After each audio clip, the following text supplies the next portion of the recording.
Test 2. You will hear a number of different recordings, and you will have to answer questions based on what you hear. There will be time for you to read the instructions and questions, and you will have a chance to check your work. All the recordings will be played once only. The test is in 4 sections. At the end of the test, you will be given 10 minutes to transfer your answers to the answer sheet. Now turn to Section 1. Section 1. You will hear a woman talking to a man who works in a tourist information office. First, you have some time to look at questions 1 to 10.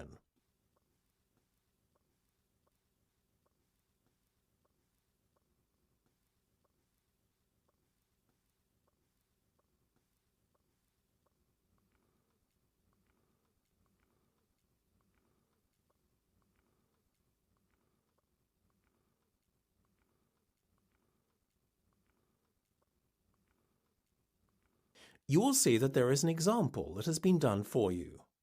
On this occasion only, the conversation relating to this will be played first. Good afternoon. Can I help you? I hope so. My Portuguese friends are coming over to visit me next month, and I need to find a place for them to stay that is quite central, as I live in the city centre myself and want them to be close by. Can you recommend anywhere? Yes, a few places instantly spring to mind. What about Belvedere Gardens Hotel? Despite what the name might suggest, it's right in the city centre, on Main Street, opposite Grimes Tower. The Belvedere Gardens Hotel is located opposite Grimes Tower, so you write opposite in the space provided. You should answer the questions as you listen, because you will not hear the recording a second time. Listen carefully and answer questions 1 to 6. Good afternoon. Can I help you? I hope so.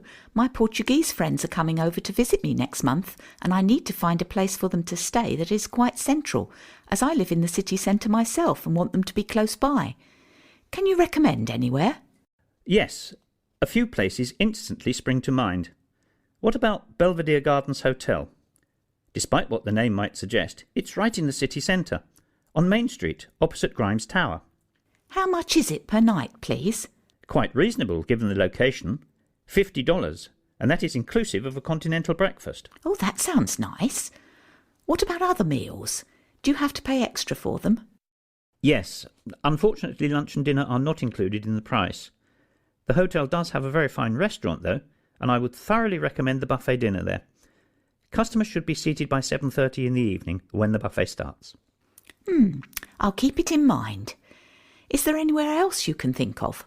Certainly. The Belfield Grand is always a popular choice.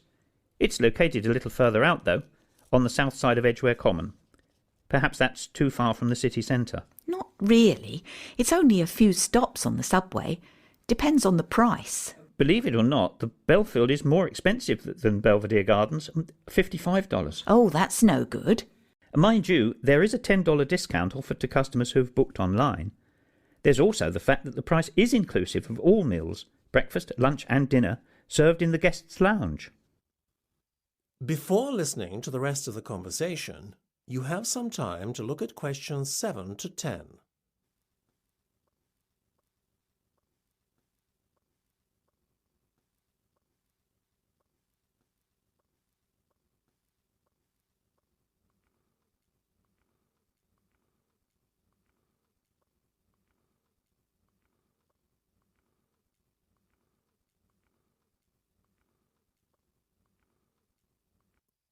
Now listen and answer questions 7 to 10. I like the sound of this hotel more and more. The Belfield, then, so far. Is there anywhere else? Well, you should also consider the Maple View. I don't think I'm familiar with that one. You should be. It's right in the heart of the city, next to the entrance to the pedestrian zone that runs along High Street. Sounds lovely being so close to the shops. Tell me more. It gets better. The price per night is only $28 on weekdays, though an additional $12 is charged on weekends and bank holidays. Sounds like great value for money. It is. That's why you have to book well in advance of your stay. How soon should I book then? Yesterday might not be soon enough. Yikes! I'd better get cracking. Thank you so much for your help. You're very welcome. That's the end of section 1. You have half a minute to check your answers.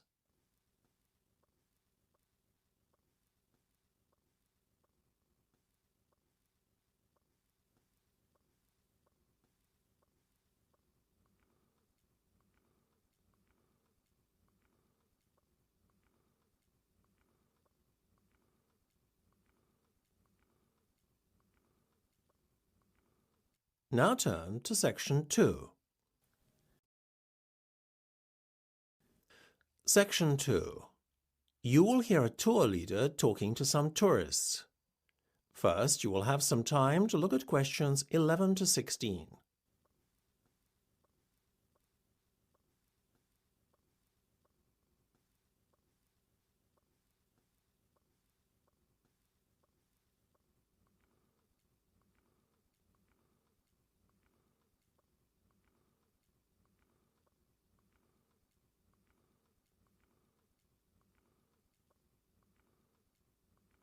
Now listen carefully and answer questions 11 to 16. OK, ladies and gentlemen, may I have your attention, please? So, here we are at King's Cross Station. We'll be leaving from here in just over an hour to catch a tube from the underground station, so you'll have a bit of time to look around. But first things first. Just so as you can get your bearings and find your way around this rather complex and confusing station, I will point out essential areas as well as points of interest.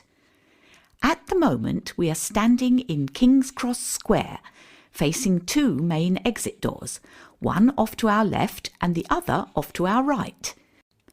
The exits lead from the main platform area, which can be accessed by several entrances, one of which is located just a bit further away to your left, although it is obscured by a wall from where we're standing.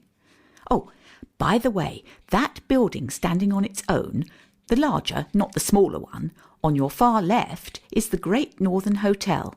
The taxi rank is sandwiched between it and the left luggage office. So, before I go on to a description of the main shopping and platform areas at the other side of the station wall, I'd like to point out the most important point of all, the underground station, which is where we need to meet promptly for departure. Luckily, it's quite prominent, as it's located away from the shopping and platform area of the station. It's just over there on the corner, in between the entrance I mentioned earlier and the exit nearest to the hotel from where we're standing now. Now, for those of you who would like to grab a bite to eat or do a bit of shopping, you can enter the shopping area by that entrance door over there. It's by far the nearest entrance. You will find several clothes shops in this area, in addition to a fast food outlet. When you go in the entrance, if you go straight ahead rather than turning left into the other part of the shopping complex, you will find two buildings facing one another. Within these buildings are several shops and eating places. In the building immediately after the ticket barriers on your right, you will find that the first shop you come across is the fast food outlet, Burgerland. If you need to avail yourself of the toilet facilities, then carry straight on past Burgerland, and they're at the far end of the building. In between the toilets and the ticket office is the disabled meeting point. You will have to enter through this area in order to gain access to the toilets. If you would like to go up to the second floor, where there are one or two shops and a pizzeria, then as you enter the shopping area through the main entrance, instead of going straight ahead, you turn off to the left. The escalators are immediately on your left again. When you go up the escalators, you will see two buildings again on your left. Go past the first building, and the pizzeria is the first shop that you come to in the second building. Now, I would just like to ask, are there any Harry Potter fans with us today? Ah, good. Yes, I see several hands raised. Well, there's a treat in store for you if you go to the far end of the second building and take the escalator down again to the ground floor. As you reach the bottom of the escalator, turn right and carry on walking, keeping the ticket barrier on your left all the time. Don't turn off left, but carry on walking until you find yourself up against the station wall. This is the famous platform 9 3/4, immortalised by J.K. Rowling in her Harry Potter books. You'll see half a trolley embedded in the wall to mark the spot. So, those are the main things to do and see. I hope you enjoy yourselves, but please meet me at the underground entrance promptly for departure. Don't be tempted to board the Hogwarts Express on platform 9 3/4. Before you hear the rest of the discussion, you have some time to look at questions 17 to 20.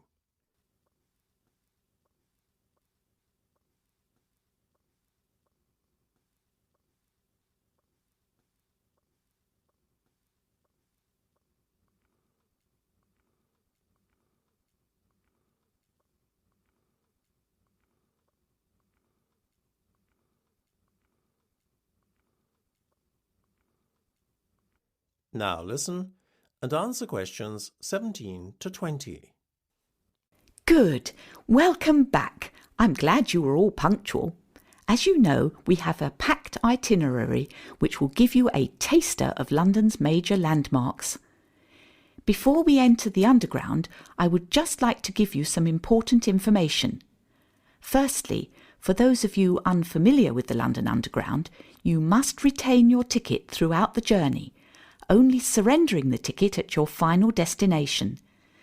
This is not applicable to today's trip, but really for tomorrow when you will be at leisure and may wish to use the Underground again.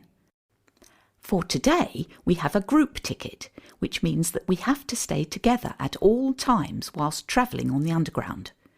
Should you become separated from the group and end up travelling without a ticket, you can expect to pay a hefty fine. Also, remember that while we are travelling outside the rush hour between 5 and 7 p.m. in the evening and from 7:30 to 9 a.m. in the morning, we will still meet with the midday crowds of shoppers. Sometimes there is only standing room at such times, so you will be lucky to get a seat at all. Priority seats do exist if you are unable to stand, although this is rarely enforced and is at the discretion of the passenger occupying such seats. Beware of pickpockets too. There are many opportunist thieves who prey on unsuspecting travellers. Obviously, keep your valuables tucked away, ensuring wallets, etc. are not visible. So, that's all for now. Let's get on with the tour. Follow me and please keep close to your group members to avoid getting separated. That's the end of section 2. You have half a minute to check your answers.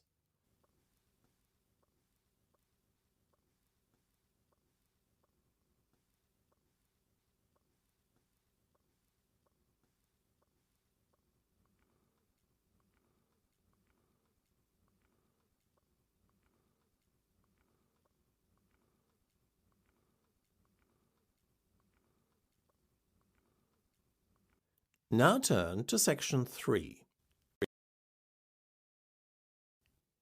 Section 3.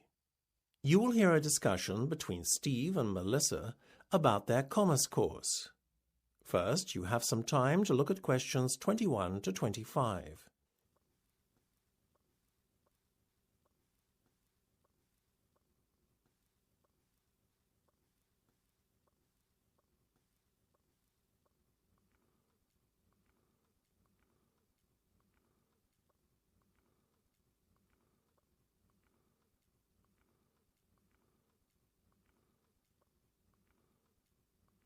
Now listen carefully and answer questions 21 to 25. Hey, Melissa, how's it going? Great! I'm really pleased to have the exams behind me. Now I'm looking forward to a break for the summer, as I know next year is going to be unbelievably difficult, being our final year and all. You? Same. Pleased to be finished, but dreading next year, though. Well, I wouldn't exactly say I'm dreading it, but I know what you're saying. At least we're going to have smaller classes next semester. How do you mean? Didn't you hear? The Commerce faculty just got approval to build a new state-of-the-art lecture building over the summer months. It's expected to be finished by the start of term. Fantastic! No more lecture theatres crammed with over 200 people. That'll make a pleasant change. How on earth are they paying for it, though? I thought the college was reining in its expenditure and decreasing spending. It is, but the grant has been approved for the best part of 3 years, so they have no choice but to provide it now that the project is going ahead. After all, those funds are supposed to have been set aside especially. So what's taken so long for the construction to start? You see, the grant only covers 30% of the cost. The incoming government made a pledge during the election campaign that it would cover the other 70%, but, typical of a political party, wouldn't you know, it didn't keep its promise. The College Donors Club, a group of wealthy alumni, stepped in to pledge 10% of the money needed, but the project really only got a kickstart when an anonymous donor pledged the rest. Very mysterious. Yeah, and apparently he demanded that certain changes be made to the plans before handing over the money. Like what? Well, you know the proposal to have a gym in the basement? Don't tell me that's been cancelled. Not at all. In fact, our anonymous donor friend insisted on it being twice the original size and on a relaxation room being added as well. You know, with games and stuff. Sweet. Are we still getting our new computer lab? There's always such an awful queue for the existing one. We are indeed, and next to it there's now going to be what they're calling the software zone, a place where students can access all the latest high-end software free of charge. Nice. Thank you very much, Mr. Donor. Everything else is staying, right? Lecture rooms, hardware zone, etc.? Yeah, the rest the same. Before you hear the rest of the discussion, you have some time to look at questions 26 to 30.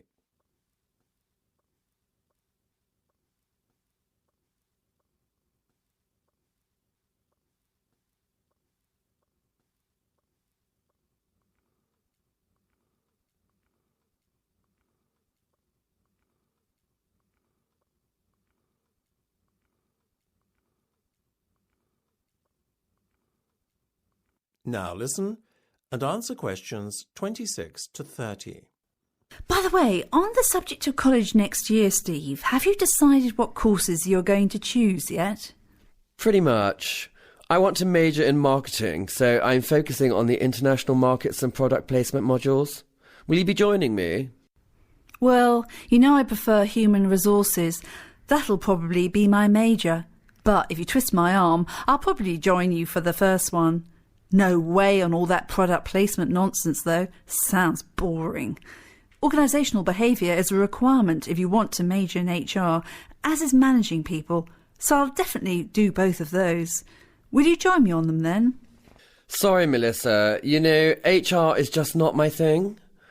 What about your optional modules? Do you feel like doing information systems with me?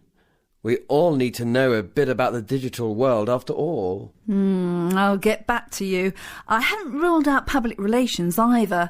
Let's chat about it again later in the week when I've had some time to think. Cool, I'll call you, okay? Sounds like a plan. I better go now.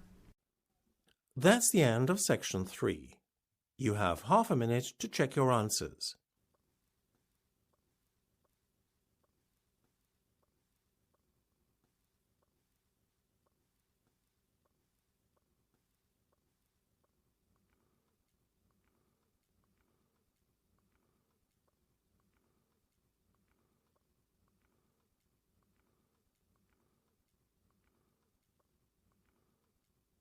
Now turn to section 4. Section 4. You will hear part of a talk on some well-known personality tests and their uses. First, you have some time to look at questions 31 to 40.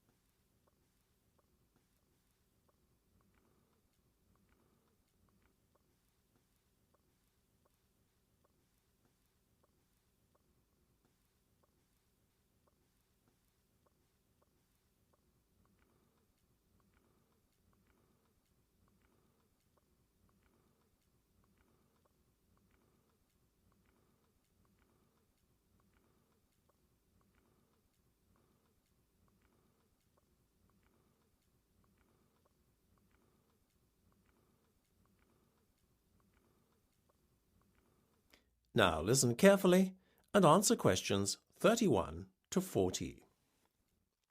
I'm sure at some point in your lives you will have completed a personality test, whether for professional reasons or purely for fun. Such personality assessments are abundant. They pervade our everyday lives, since there is a fundamental human need to understand the motivation behind our own and others' behaviour.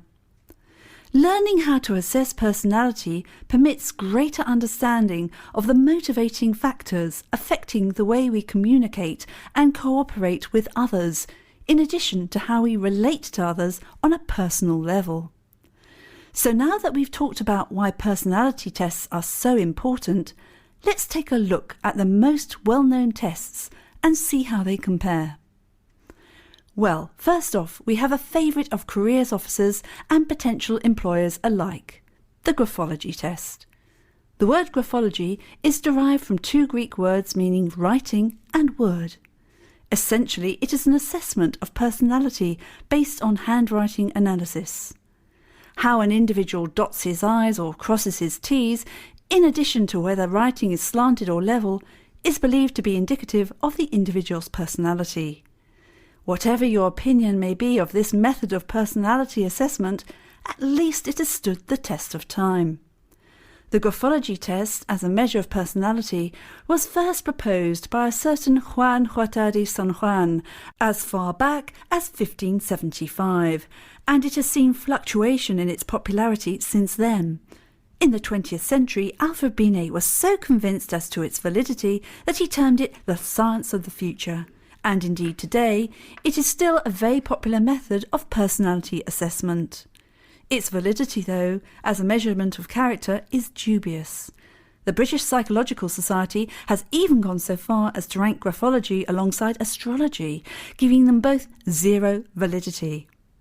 A major problem with the test is that an element of subjectivity enters the assessment of certain criteria in the test, such as harmony and style of writing.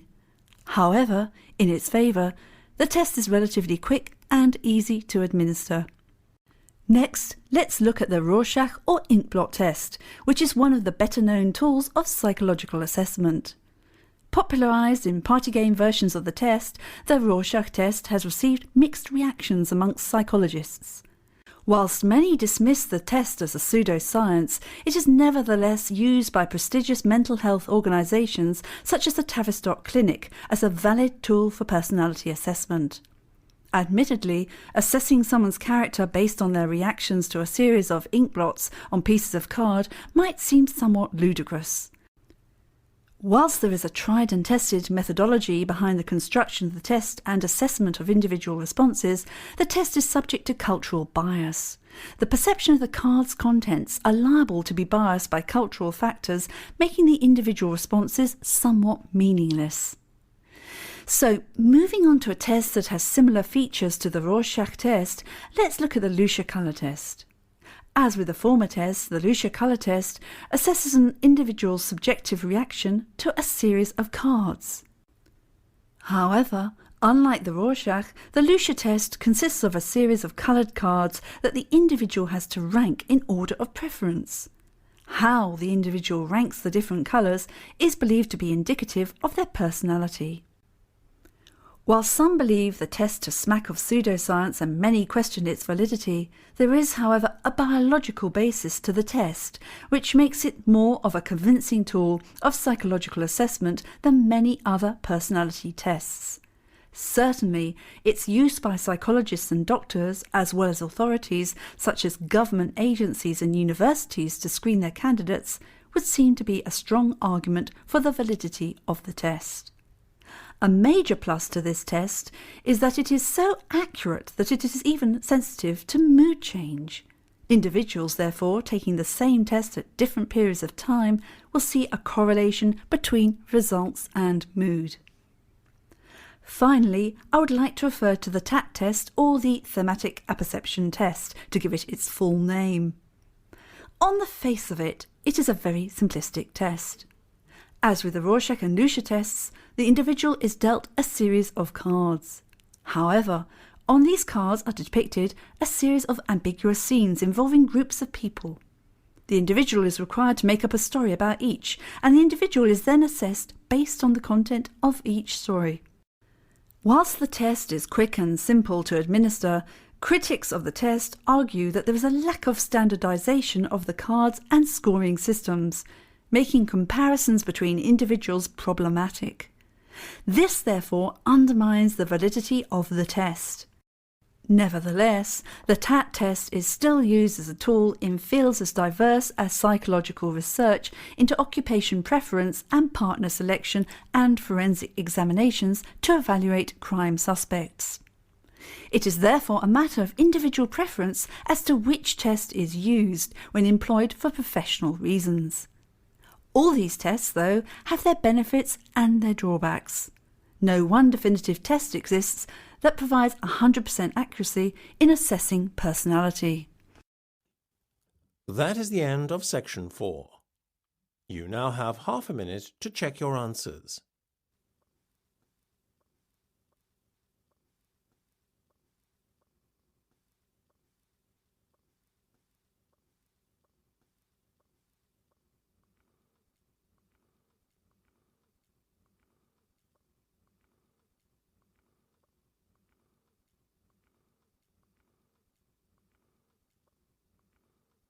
That is the end of the listening test. You now have 10 minutes to transfer your answers to the listening answer sheet.